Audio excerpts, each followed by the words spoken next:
नमस्कार मित्रों, मैं हूं डॉक्टर हरिनिवास और आप इस समय सुन रहे हैं महर्षि वात्स्यायन का कामसूत्र। चैनल का नाम है संस्कृत साहित्य एवं संस्कृति।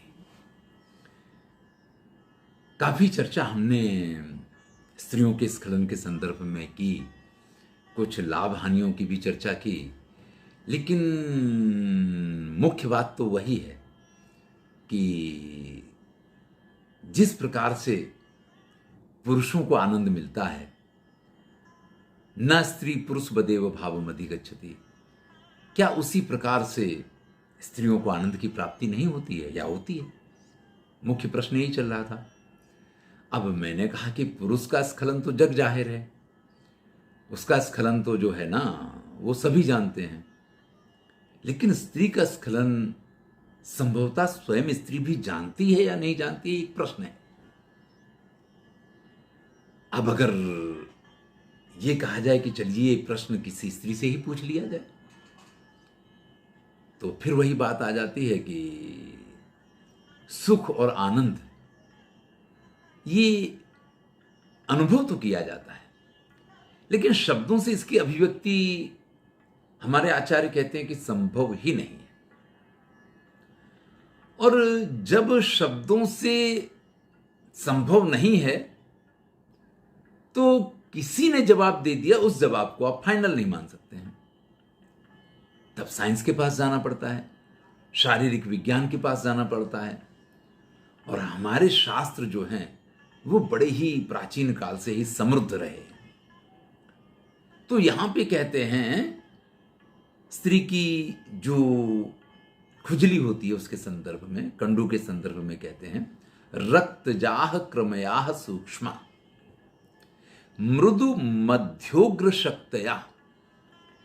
भी स्त्री के रक्त प्रवाह से उसके अंदर कुछ कृमि होते हैं जो कुछ मृदु स्वभाव के होते हैं, कुछ मध्य स्वभाव के होते हैं और कुछ उग्र शक्ति वाले हुआ करते हैं। और ये जो कृमि हैं, जब ये अपना अटैक करते हैं, अपना आक्रमण करते हैं, यानी ये जब अपना कार्य करना शुरू करते हैं, तो स्मर सदमसु कंडूतिम जनयंती।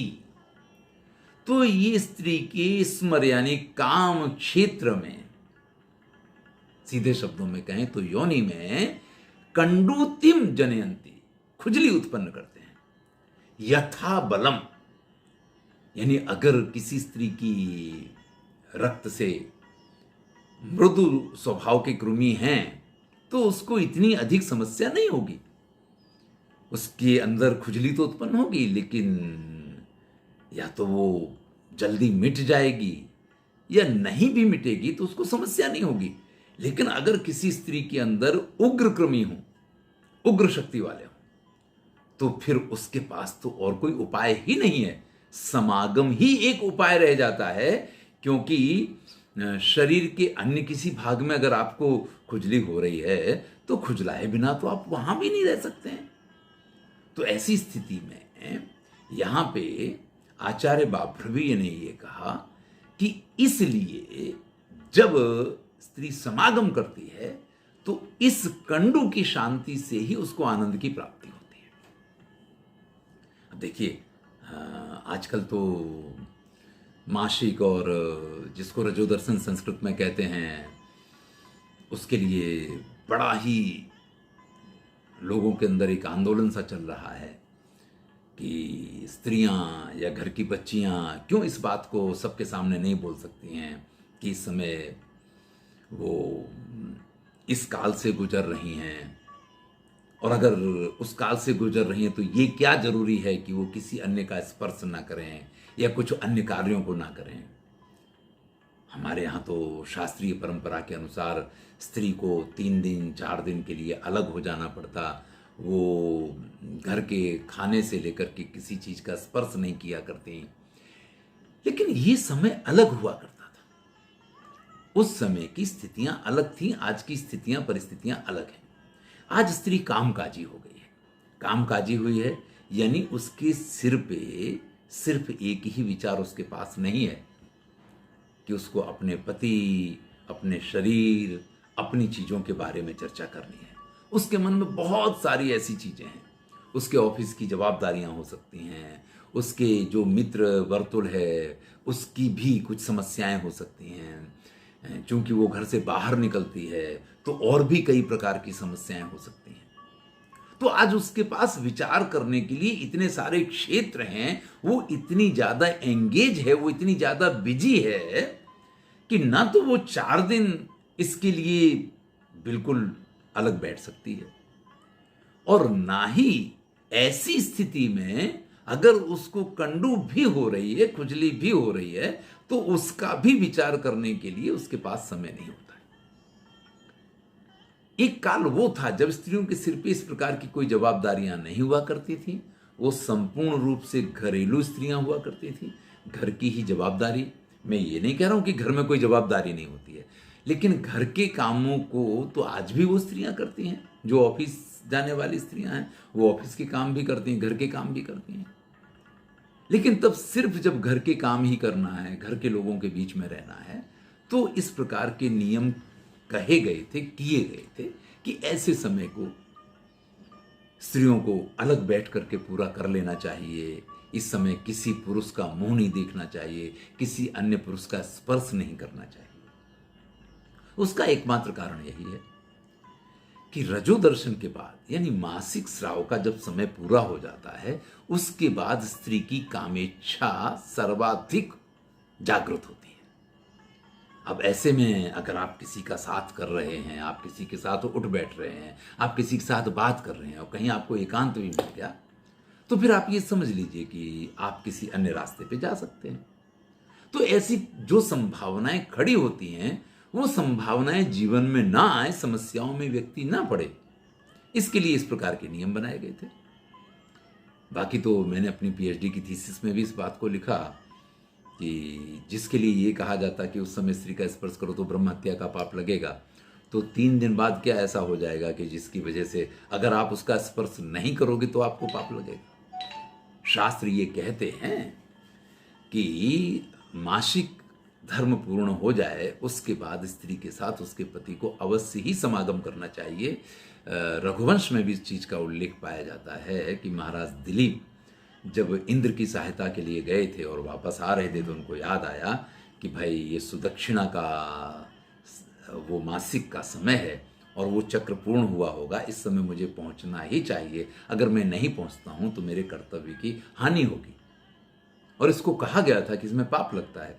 हमारे शास्त्रों में यहां तक उल्लेख पाया जाता है कि कोई स्त्री अगर ऐसी स्थिति में किसी भी पुरुष के सामने प्रस्ताव रखती है तो वो पुरुष उसके प्रस्ताव को ना नहीं कह सकता है। अब आप विचार कीजिए कि कहां तक शास्त्रों ने उल्लेख किया है।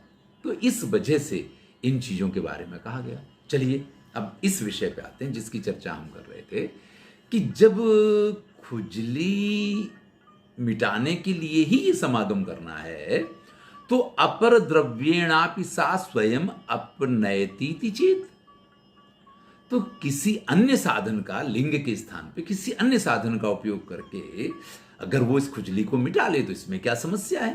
तो इसमें समागम की कहां जरूरत है, इसमें संभोग की कहां जरूरत है? देखिए पुरुष के लिए तो हस्तमैथुन बड़ा एक स्वाभाविक सी प्रक्रिया है, बड़ा सरल कार्य है, लेकिन स्त्री के लिए बड़ा ही कठिन कार्य है। तो यहां उस समय भी इस बात का उल्लेख किया गया कि अगर आप खुजली की वजह से ही उसको आनंद मिलता है, इस बात को कह रहे हैं, तो खुजली मिटाने के लिए वो अगर किसी अन्य द्रव्य का, किसी अन्य साधन का उपयोग कर लेती है तो भी उसको ये आनंद मिल सकता है। तो कहा कि नहीं भाई, ये संभव नहीं है, क्योंकि उसके अंदर का एक जो भाव होता है जिसमें चुम्बन इत्यादि के सुख हैं, जिसमें आलिंगन इत्यादि के सुख हैं, वो उसको प्राप्त नहीं हो सकते हैं। तो खुजली मिटाने के लिए तो मिटाई जा सकती है, लेकिन आनंद जिसको आप कहते हैं, जिसको आप कामानंद कहते हैं, जिसको आप एक श्रेष्ठतम आनंद की संज्ञा देते हैं, वो उससे प्राप्त नहीं होता है। उसके लिए आवश्यक है कि किसी का आलिंगन हो और अन्य प्रक्रियाएं जो उसकी हैं वो भी पूर्ण की जाएं, तभी ये संभव है कि उसको इस संपूर्ण कामानंद की प्राप्ति होगी। तो उन्होंने कहा कि ठीक है, अब अगर ये प्रक्रिया शुरू होती है तो वो खुजली कितनी देर में शांत हो सकती है? तो प्रश्न का जवाब तो पहले ही दे दिया था। पहले कह दिया था कि मृदु, मध्य या अत्यंत वेगशाली जिस प्रकार के कृमि होंगे उस प्रकार की खुजली होगी। लेकिन फिर भी आचार्य ने कहा कि अग्निस्तृप्यति नो काष्ठे नाप गाभी पयोदधि नान्तकः सर्वभूतैश्य ना पुंभिर वामलोचना। देखिए, हमारे शास्त्रों में ऐसा उल्लेख पाया जाता है कि कितनी भी लकड़ी डाल दो, अग्नि कभी लकड़ी से संतुष्ट नहीं हो सकती है। कितनी भी लकड़ियां डाल दीजिए, इससे कोई आग शांत नहीं हो जाएगी। कितनी भी नदियां समुद्र में चली जाएं, लेकिन समुद्र कभी शांत नहीं हो सकता है, या उनसे भर के वो पूरा नहीं हो सकता है। चाहे सारी दुनिया के जीव मर जाएं, लेकिन मृत्यु कभी तृप्त नहीं हुआ करती है। भैया, जिस प्रकार से लकड़ियों से अग्नि शांत नहीं होती है, जैसे नदियों के जाने से समुद्र नहीं भरा करता है, या जैसे प्राणियों की मृत्यु से कभी मृत्युदेव संतुष्ट नहीं होते हैं, उसी प्रकार से कोई भी पुरुष कभी भी स्त्री को संतुष्ट नहीं कर सकता है। अब ये कुछ ज्यादा हो गया। यहां पे ये जो बात कह दी गई, क्योंकि कई बार क्या होता है कि इस प्रकार के विचार, मुझे तो ऐसा लगता है किसी फ्रस्ट्रेटेड व्यक्ति के अंदर से निकलते हैं। होगा कोई ऐसा ये व्यक्ति जिसने ये श्लोक लिखा, या होगा कोई ऐसा विद्वान आचार्य जो अपनी विद्वत्ता में खोया रहता होगा और नहीं पत्नी की तरफ ध्यान देता होगा। तो उसको तो यही लगता होगा कि मैं इसको कितना भी समय दे दूं या इसके साथ कितना भी समागम हो जाए, लेकिन ये तो कभी संतुष्ट ही नहीं होती है। तो ऐसे किसी आचार्य के द्वारा लिखा गया ये श्लोक हो सकता है, अन्यथा इस प्रकार का आरोप लगाना ये स्त्रियों के साथ मेरे हिसाब से अन्याय है। जैसे पुरुष शस, वृषभ और अश्व कक्षा का है, जैसे स्त्री मुर्गी, वड़वा और हस्तिनी कक्षा की है, उसमें भी जैसे वेग की भी बात की और समय की भी बात की। ये सारी चीजें, ये सारे फैक्टर अपनी अपनी जगह काम करते हैं। अब किसी शस को कोई हस्तिनी मिल गई हो और शस भी वो शीघ्र स्खलन वाला हो और उसमें मंद वेग भी हो, तो फिर तो भैया ये समस्या सामने दिखाई देगी कि स्त्री संतुष्ट नहीं होती है। लेकिन सर्वथा ये बात बिल्कुल नहीं कही जा सकती है। कहते हैं यदा नारी च मैथुनो उपपद्यते अन्योन्यम मुंचितः शुक्रम मनस्थिस्तत्र जायते। चलिए, कंडू की बात हो गई, स्खलन की चर्चा हम काफी कर चुके थे, अब उस पे नहीं आते हैं। लेकिन जो एक बात कही गई थी कि जब तक स्त्री संतुष्ट नहीं होगी तब तक वो गर्भवती नहीं होगी, तो उन्होंने कहा कि कई बार ऐसा देखा जाता है कि स्त्रियां स्त्रियों के साथ संभोग करती हैं, और उस स्थिति में भी कई बार जो आलिंगन का सुख है, जो कुचमर्दन का सुख है, जो चुम्बन का सुख है, वो तो मिल ही जाता है।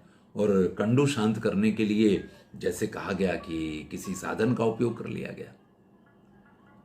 तो ऐसी स्थिति में चूंकि जो स्त्री है उसका स्खलन तो पूरा पूरा हो ही जाता है, क्योंकि यहां तो ऐसा भी कोई समस्या नहीं है कि पुरुष का स्खलन हो जाएगा और उसका लिंग शिथिल हो जाएगा, इसलिए अब संभोग बंद हो जाएगा। यहां तो जब तक संपूर्ण रूप से स्खलन ना हो तब तक इस प्रक्रिया को जो उसकी साथी स्त्री है वो कंटिन्यू रख सकती है। तो ऐसी स्थिति में अगर उसको संतोष मिल गया, और उसमें एक को नहीं दोनों ही स्त्रियों को संतोष मिलेगा, तो फिर उसको गर्भवती होना चाहिए। तो वहां पे पुरुष की ही अनिवार्यता है। इस बात के लिए कहते हैं कि यदा नारी च, जब एक स्त्री दूसरी स्त्री के साथ मैथुनाद योपपद्यते, इस संभोग की, इस मैथुन की प्रक्रिया को पूरा करती है, अन्योन्यम मुंचतः शुक्रम, तो दोनों का स्खलन तो संपूर्ण रूप से होता है, स्थितिस्तत्र न जायते, लेकिन जो मानसिक संतोष है वो कभी भी प्राप्त नहीं होता है। अब देखिए, कई बार ऐसा होता है, कुछ लोगों के जीवन में इस प्रकार की स्थितियां आ जाती हैं, या तो पति परदेश गया हो या पति सक्षम ना हो, इस प्रकार की स्थितियों में इस प्रकार के संबंध बन जाया करते हैं। लेकिन कभी भी ये संबंध जो हैं ये मानसिक रूप से उनको उस स्थिति को नहीं दे सकते हैं जो स्थिति पुरुष के संभोग में उत्पन्न होती है। तो हम अपनी मुख्य बात पे आते हैं कि स्त्री को स्खलन भी होता है, उसको सुख की प्राप्ति भी होती है, लेकिन इसके लिए योग्य साथी की आवश्यकता होती है। इसमें साधन महत्वपूर्ण नहीं है, इसमें साथी अधिक महत्वपूर्ण है। क्योंकि अगर साधन की बात की जाए तो पहले भी मैंने कहा था, और यहां पे भी लिखा है, कंडूत्यपगमात् स्त्रीणाम क्षरणाच्च सुखम द्विधा। स्त्रियों को दो प्रकार का सुख होता है, एक तो खुजली मिटने का और एक क्षरण का। ये दोनों प्रकार के सुख उसको प्राप्त होते हैं। स्यंदनम च विसृष्टिश्च शुक्रस्य क्षरणम द्विधा।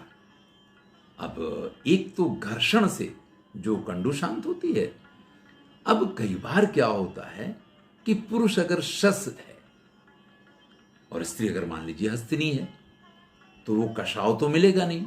अब कषाव ना मिलने की वजह से वो कंडू शांत नहीं हो सकती है, ये हमारे आचार्यों ने कहा। तो उसके लिए कुछ उपाय बताए गए। आगे जब आसनों की चर्चा होगी तो उसकी चर्चा करेंगे। लेकिन यहां पे ये कह दिया कि अगर वो वेगवान पुरुष हो और अगर वो चिरकाल वाला पुरुष हो, तो भले वो शस है, वो ये कंडू मिटाने वाला कार्य निश्चित रूप से कर सकता है। और जब लगातार एक घर्षण की प्रक्रिया चलती है तो क्षरण भी यानी स्खलन भी संपूर्ण रूप से स्त्री का अवश्य ही हुआ करता है। चलिए, अंत में आचार्य की इस बात के साथ इस वीडियो को पूरा करते हैं। तथा स्त्री चुम्बन आलिंगन आदि भी उपचरणीया यथा अग्रे प्राप्नुयाद रतिम। भाई, स्त्री को इस प्रकार से चुंबन आलिंगन इत्यादि के द्वारा उसके साथ व्यवहार करना चाहिए कि जिससे वो पुरुष से पहले स्खलित हो जाए। तो अगर स्खलन नहीं होता तो ये बात कहने का कोई कारण ही नहीं था। तो स्खलन तो होता है और वो पहले स्खलित हो जाए, ये सारी जवाबदारी पुरुष की होती है। अधिकांशतः ऐसा पाया जाता है कि पुरुष को बड़ी जल्दबाजी होती है, उसको ऐसा लगता है कि ट्रेन अभी छूट जाएगी, और इस चक्कर में वो स्त्री की भावनाओं का ध्यान नहीं देता है और अपनी प्रक्रिया को पूर्ण करके वो काम क्रीड़ा से विरत हो जाता है।